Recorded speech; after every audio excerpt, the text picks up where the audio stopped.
na última quarta-feira a respeito dessas características especiais sobre a fé de Jesus, a guarda dos mandamentos, e estudamos sobre a supremacia papal, o tempo que durou, o que aconteceu naquele período.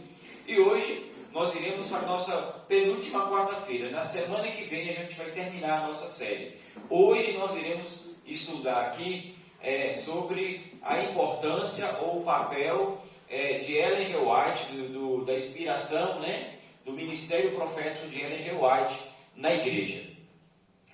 Na semana que vem nós vamos terminar com o avanço, como foi originado o nome da igreja, como foi organizada, o processo de organização da igreja e como a mensagem penetrou no Brasil, e a gente encerra, tá bom? E quem sabe outro tempo a gente faz uma outra série para completar o que ficou para trás, tá bom? Espero que a gente esteja aprendendo, um pouco mais, ou relembrando o que já tínhamos aprendido, porque tudo isso faz parte da nossa história. Abra suas Bíblias no livro de 2 Crônicas, do capítulo 20, e o versículo também 20. O contexto desse versículo foi quando o povo de Deus, o povo de Israel, estava prestes a sair para pelejar sobre Moabe e Amon, e eles estavam temerosos pelo poderio dos adversários, dos inimigos. E aí Deus deu para eles essa mensagem especial. 2 Crônicas 20, versículo 20, diz assim: Pela manhã cedo se levantaram e saíram ao deserto de Tecoa. Ao saírem eles, pôs-se Josafá em pé e disse: Ouvi-me, ó Judá, e vós, moradores de Jerusalém. Crede no Senhor vosso Deus e estareis? Crede nos seus profetas e prosperareis. Esse é um texto clássico nosso, mas que mostra a misericórdia de Deus e o controle de Deus na história do seu povo, da sua igreja, com a palavra profética ajudando a entender a Bíblia, a entender a vontade de Deus, ajudando a entender aquilo que Deus espera do seu povo. E o conselho aqui é que a gente deve dar crédito a Deus e também aos profetas para que vivamos seguros.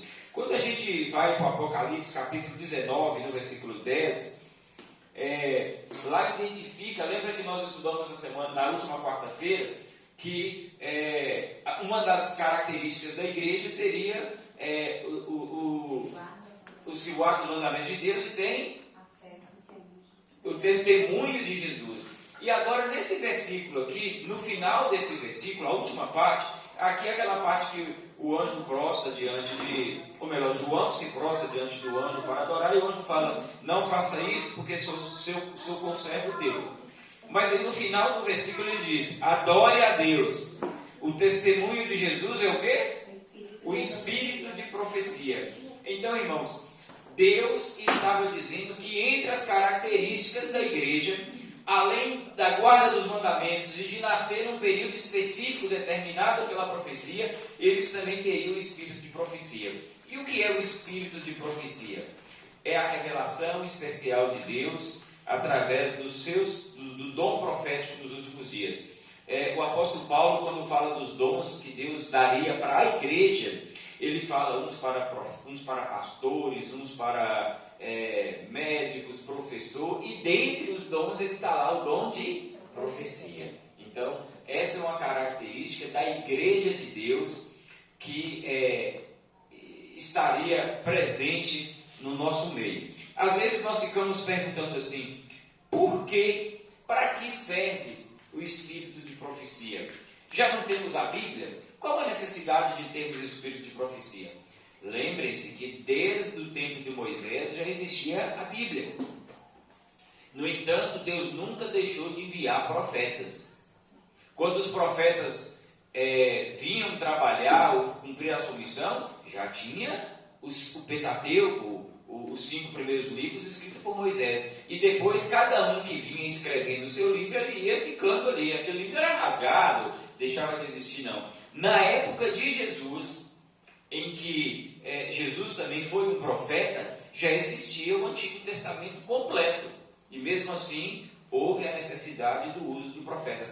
Mesmo depois que Jesus subiu aos céus, você vê ali que fala das filhas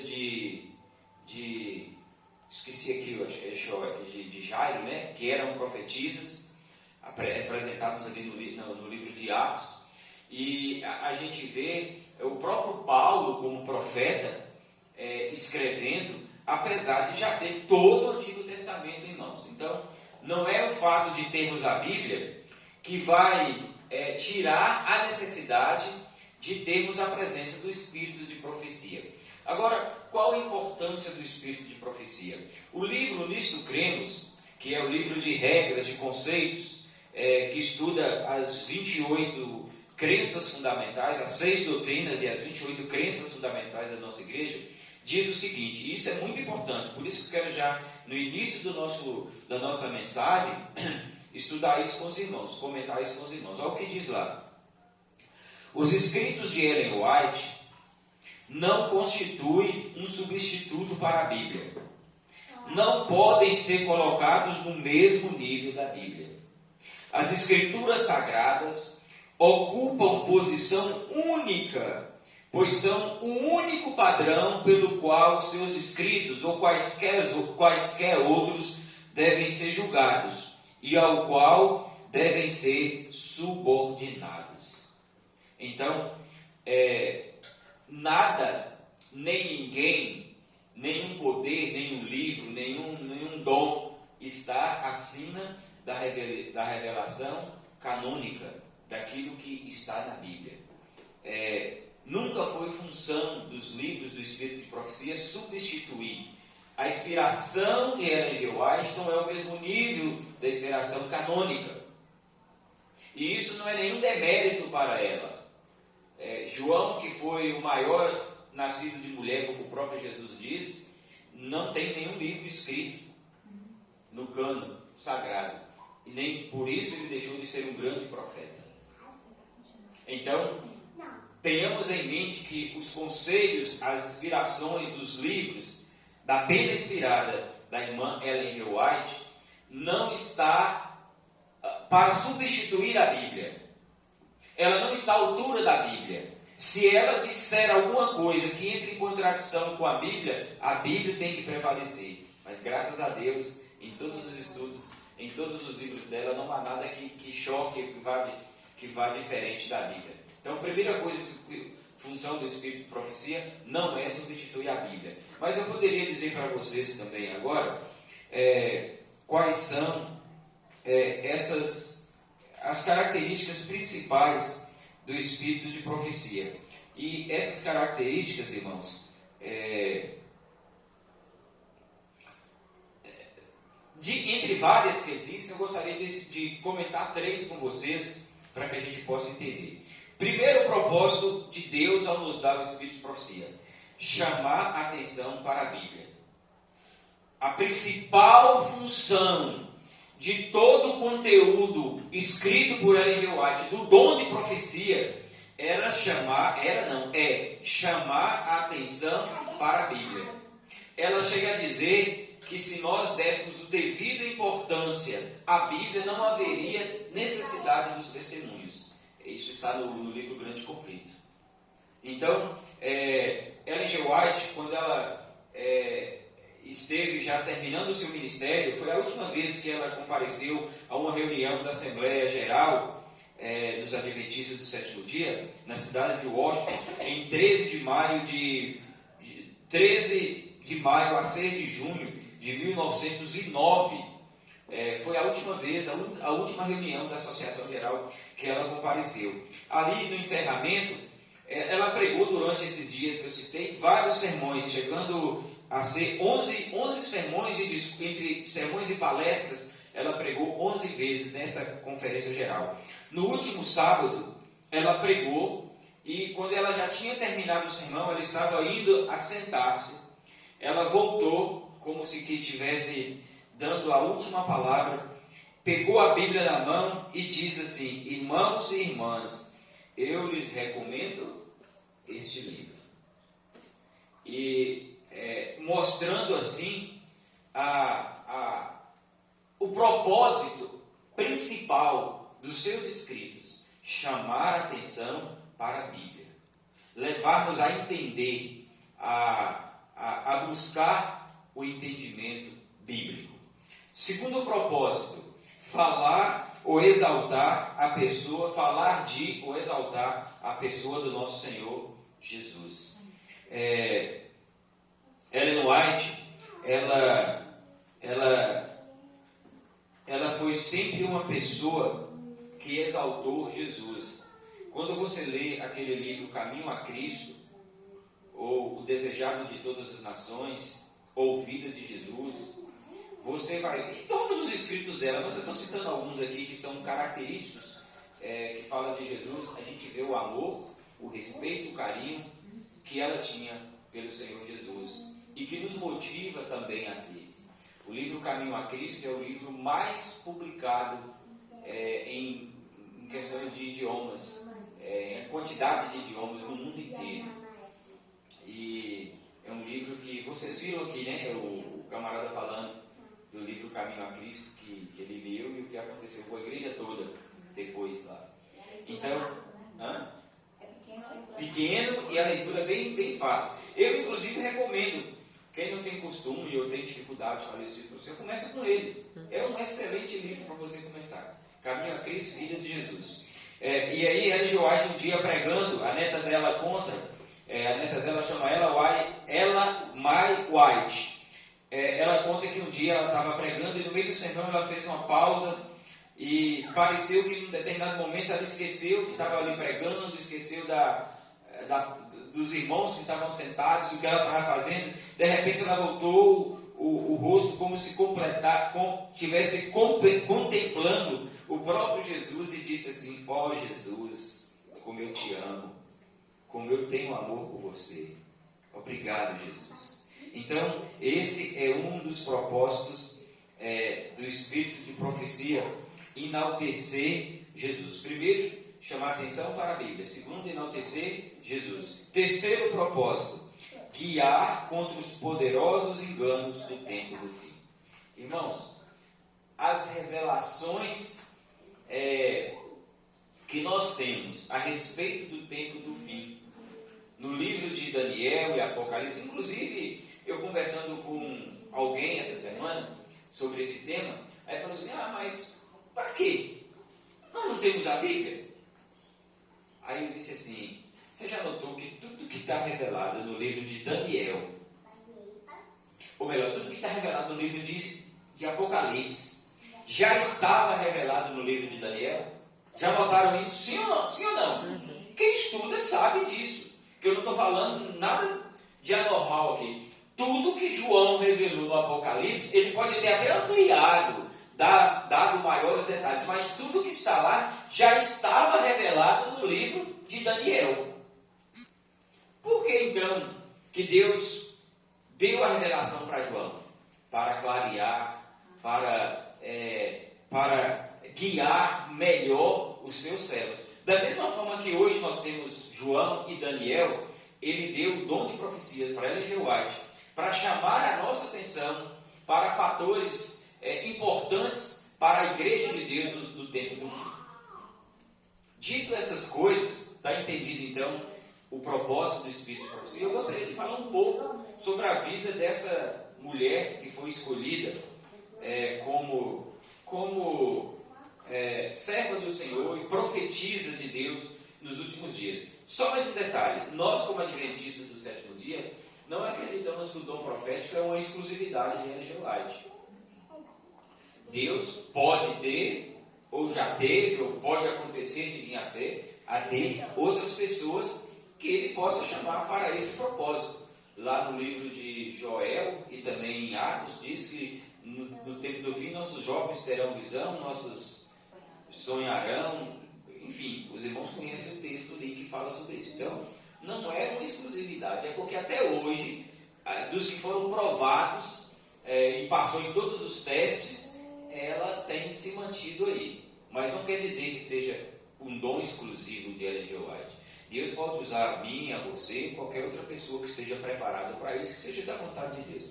Mas quem foi Ellen G. White? Ellen G. White, ela nasceu como Ellen Gould Harmon e nasceu no dia 26 de novembro de 1827 na cidade de Gotham, no estado de Miami, nos Estados Unidos. O pai dela chamava-se Roberto F. Harmon e ele era fazendeiro, fazedor de chapéu. E sua mãe, Eunice Gould Harmon, quando solteira, era professora. Depois que ela casou, ela dedicou-se inteiramente ao cuidar do lar e da família.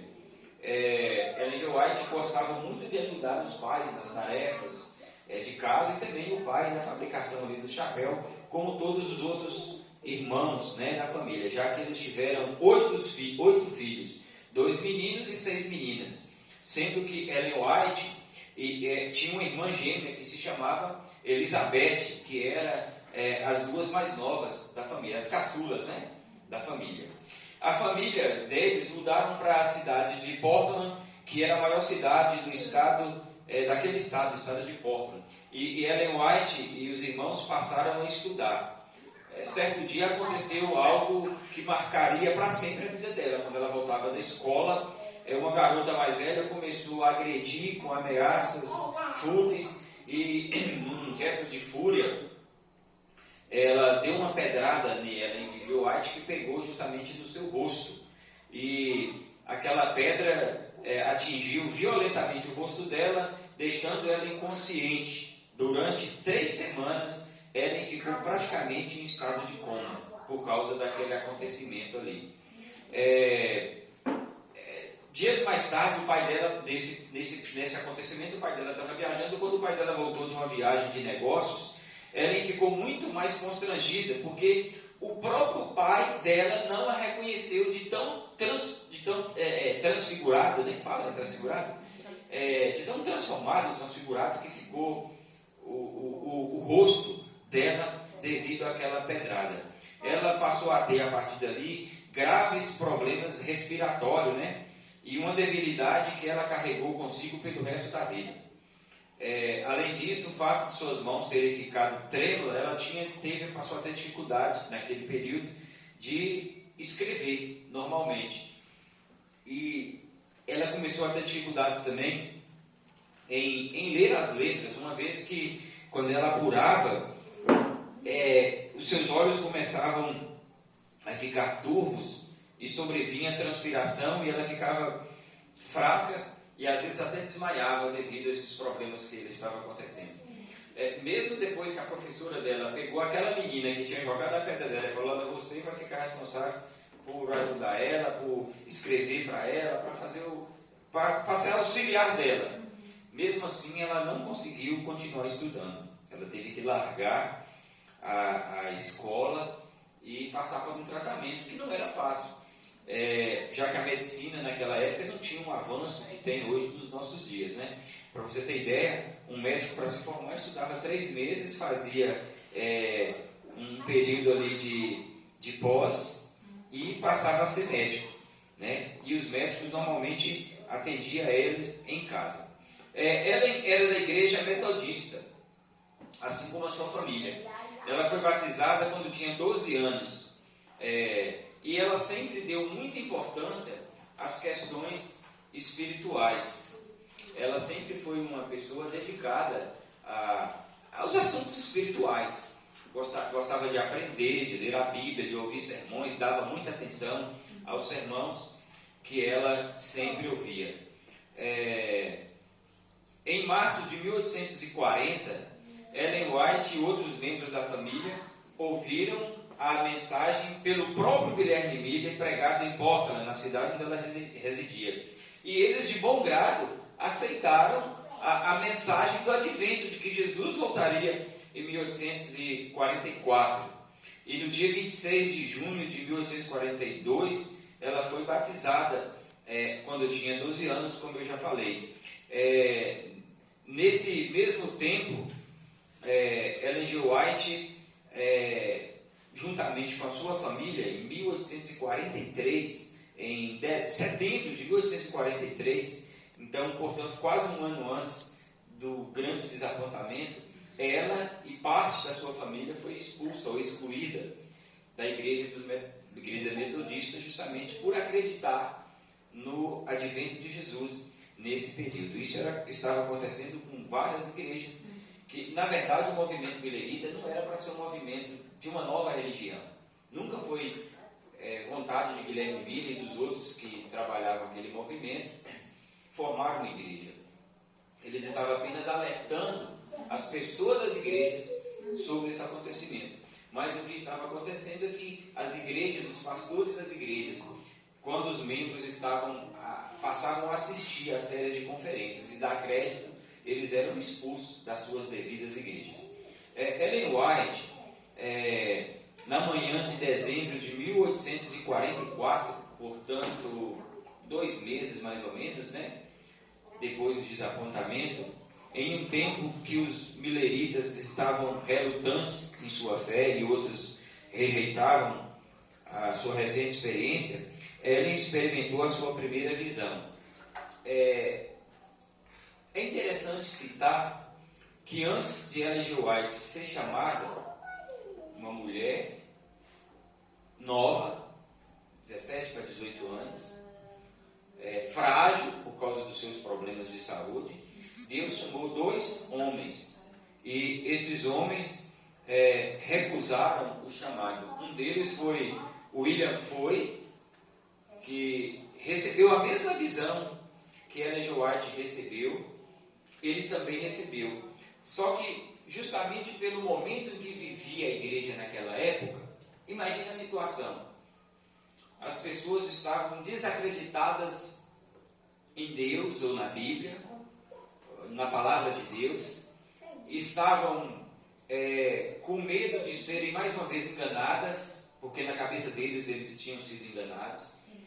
Então eles estavam criteriosamente arredios ou duvidosos dos acontecimentos espirituais. Então, o que William Foy pensou? Se eu levantar aqui agora falando de uma visão, eles vão achar que eu sou um fanfarrão, ou que eu sou um lunático, menos que Deus está revelando para mim alguma coisa. E ele então ficou calado. Depois Deus escolheu um outro homem chamado Asen Fox, que também, pelo mesmo motivo, por medo, inclusive em uma das reuniões mais tarde, quando Ellen G. White estava revelando a visão que teve, ele levantou lá do fundo da igreja e disse assim: eu tive essa visão, é verdade o que ela está falando, porque Deus deu para mim.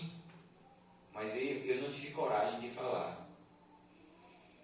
Dizem que aquele homem saiu e nunca mais foi visto em nenhum encontro religioso. Não sei o que aconteceu com ele, mas perdeu a oportunidade do chamado de Deus também para ele.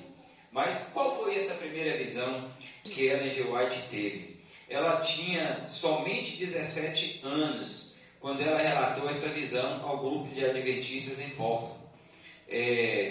Ela viu um caminho, né? Eu vou resumir aqui com minhas palavras. Ela viu um caminho e o povo seguia pelo caminho. E enquanto eles estavam contemplando a Jesus, eles estavam sendo guiados para uma cidade que ela viu, que era um lugar especial, a morada de Deus. E as pessoas que desviavam o olhar de Jesus se perdiam pelo caminho e ficavam pelo caminho. E mais tarde, as pessoas entenderam que essa mensagem era uma mensagem de encorajamento para o povo que estava desanimado, que estava sem saber o que fazer, e Deus estava dizendo para eles que eles deveriam continuar no caminho, olhando para Jesus, que era a solução. Veja que Deus não deu para ela a revelação do desapontamento, do porquê do desapontamento. Como eu disse na última quarta-feira que nós estudamos aqui, Deus deu essa revelação para um senhor que estava lá no milharal, passando, e viu, teve a visão ali, e Deus mostrou para ele que as datas estavam certas, mas o acontecimento estava errado. A passagem da purificação do santuário não seria do santuário terrestre, mas do santuário celestial. E aí Deus deu essa visão para ela, para animar o seu povo. Essa foi apenas a primeira visão de muitas que ela teve. Durante o ano de 1845, Ellen Arkin foi convidada para relatar suas primeiras visões aos grupos de adventistas espalhados, porque ficaram pequenos grupos em várias cidades diferentes, em vários povoados, e a partir do momento que ela teve essa primeira visão na casa de umas irmãs que elas estavam em oração, aí eles começaram a levar ela, juntamente com uma das suas irmãs, para fazer palestras e explicar sobre a visão. E as pessoas ficaram interessadas em ouvir. E aí, numa dessas viagens, ela conheceu um jovem chamado Tiago White, em 30 de agosto de 1846. Tiago White, então, se tornou amigo das irmãs e começou a viajar com elas, levando Ellen para fazer as palestras e contar sobre as visões. E nessa ida dele, nasceu ali uma preocupação. Não ficava bom um homem com duas mulheres solteiras viajando. E também nasceu no coração deles o interesse de um para com o outro. E eles se casaram, então, formando um belíssimo casal. Casamento de 35 anos. Ellen se casou com Tiago White e passou a chamar, em vez de Ellen Gold Harmon, Ellen Gold, né? Ellen Gold White. Tiago e Ellen tiveram 4 filhos, todos homens. Um chamava o Henry, nascido em 26 de agosto de 47, outro chamava Edson, nascido em 28 de junho de 49, outro chamava William, nascido em setembro de 1860. Dos 4 filhos nascidos, somente 2, James Edson e William, sobreviveram até a idade adulta. James Edson White, que era o segundo filho, é hoje conhecido por seus esforços evangelísticos em favor dos negros norte-americanos do Sul.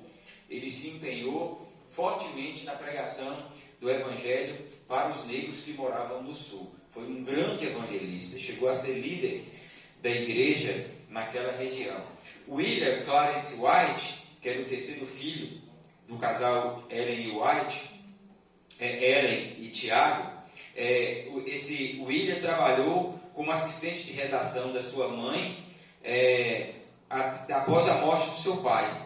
Em 1874, com a idade de 20 anos, ele ingressou na obra denominacional, trabalhando também na casa publicadora daquele tempo. Ele era responsável por escrever a revista Sinais dos Tempos, Singles of the Times, que é Sinal dos Tempos, na Califórnia. E um ano depois ele foi eleito gerente comercial da Pacific SDA, que era a casa publicadora da época.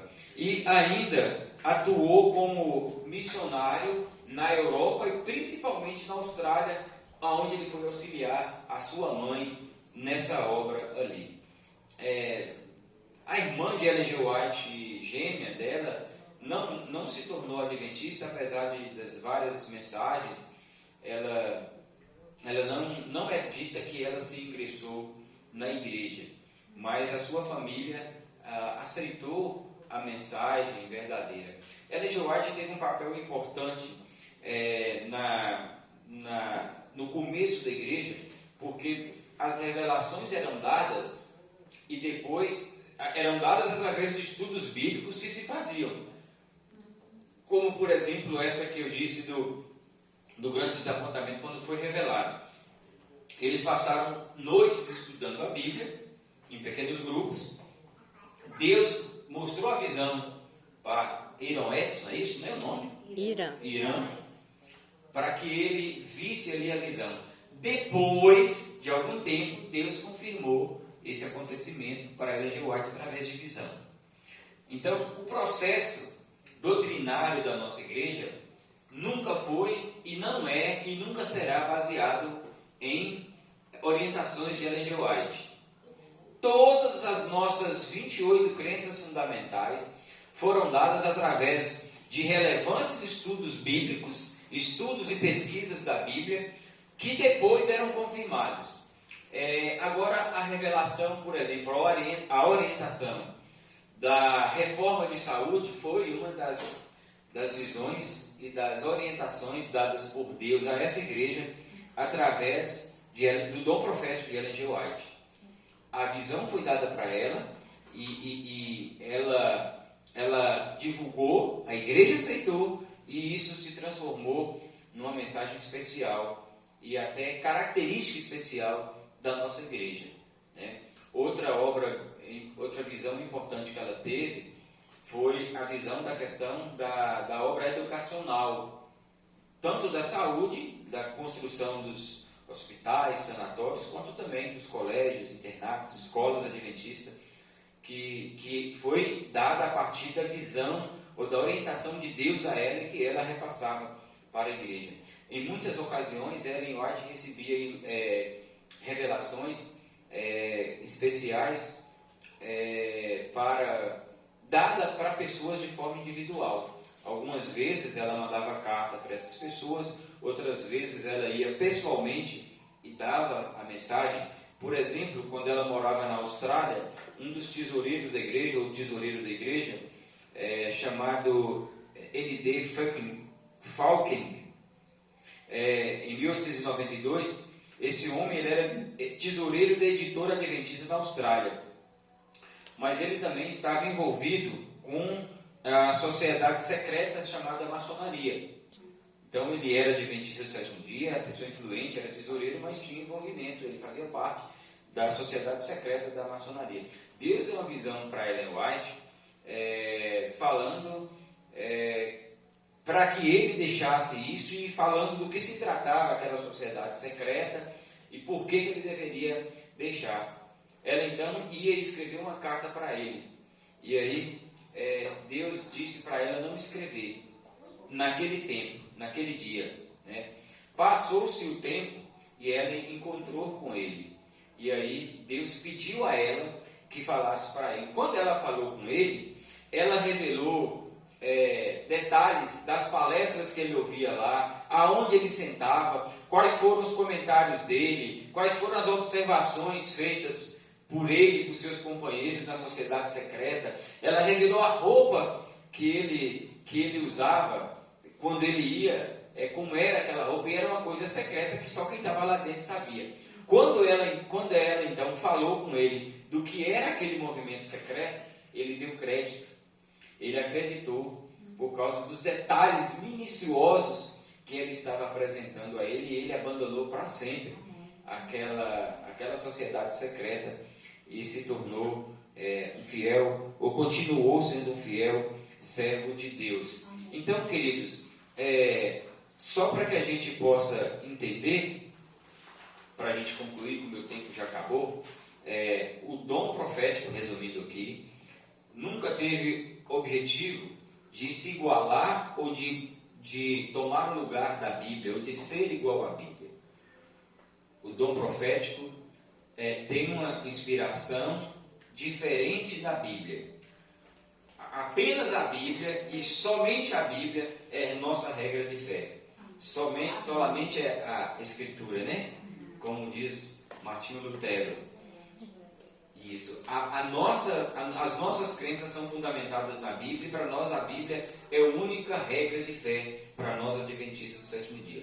Qual a função do Espírito de Profecia? Chamar atenção para a Bíblia, chamar atenção para Jesus e trazer orientações para a igreja que vive no tempo do fim. Entre muitas outras, nós estudamos essas três aqui.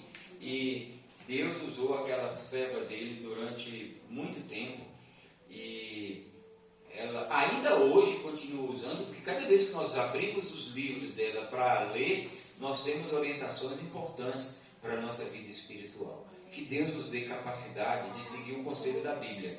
Quando diz lá, crede em Deus e estareis seguro, crede em seus profetas e prosperareis, né? Que essa seja verdadeiramente a nossa decisão nessa noite, amém? Vamos nos colocar de pé.